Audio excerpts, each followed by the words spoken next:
prolongado, ela não vive, ela passa a sobreviver, ela vive num estado de sobrevivência. E por que isso acontece? A dualidade cerebral, o cérebro, ele tem duas formas básicas de nos mover: evitar a dor e gerar prazer. Então, tudo aquilo que eu ainda não sei, tudo aquilo que eu preciso buscar, eu preciso colocar o meu cérebro em movimento para que eu aprenda. Nesse estado de sobrevivência, o corpo até obedece, mas a alma não consegue acompanhar. Por quê? A alma ela é dividida em 3 partes. E aqui, para que nós possamos entender um pouquinho sobre a alma, essa divisão da alma, nós temos uma parte mental e uma parte emocional e uma parte comportamental. A parte mental da minha alma ela é composta por 13%. A minha parte emocional é composta por 87%. Por isso que o meu comportamento, o meu mau comportamento, o meu hábito mau, eu não consigo mudá-lo se eu não mexer e não trabalhar nas minhas emoções. Por quê? As minhas primeiras emoções, nós não sentimos ela por nós mesmos. As nossas primeiras emoções, e a ciência fez um estudo muito aprofundado, que nós as sentimos ainda ali no ventre de nossa mãe. Nós sentimos medo, pavor, angústia, tristeza, alegria, não por nós mesmos, nós sentimos ali no ventre da nossa mãe.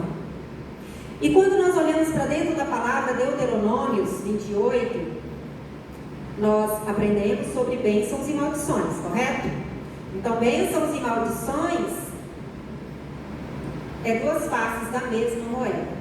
Então, quando eu trabalho essas questões em settings terapêuticos, nós iremos olhar para essas questões a níveis de alma, porque todo o meu trabalho é a nível de desenvolvimento de alma.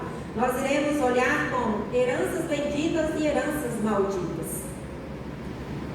E a palavra nos diz que isso nos acompanha, as maldições até 4 gerações e as bênçãos até 1000 gerações.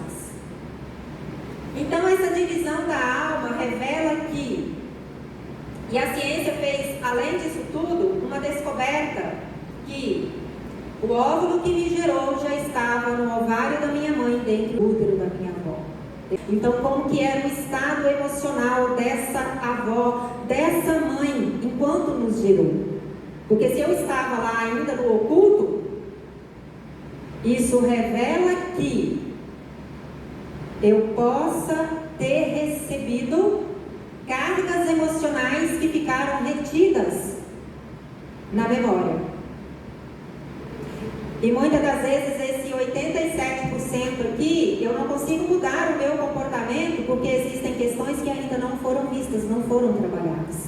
Comportamentos e hábitos não mudam, eles precisam ser substituídos. Então, talvez a gente chegue aí no final do ano, o que a gente faz no final do ano? Ano novo, vida nova. Oh, vai ser tudo novo, vou para academia, vou malhar, vou fazer dieta, vou orar, vou ler a Bíblia. Eu comecei esse ano com um projeto novo.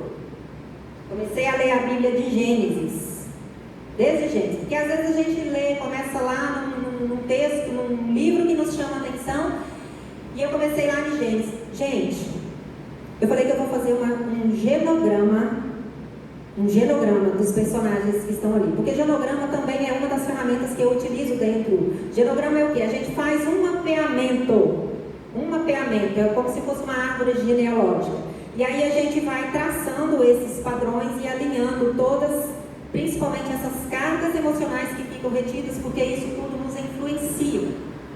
Nós somos um sistema e estamos totalmente interligados e interconectados, e tudo aquilo que eu recebi, eu também estarei transmitindo.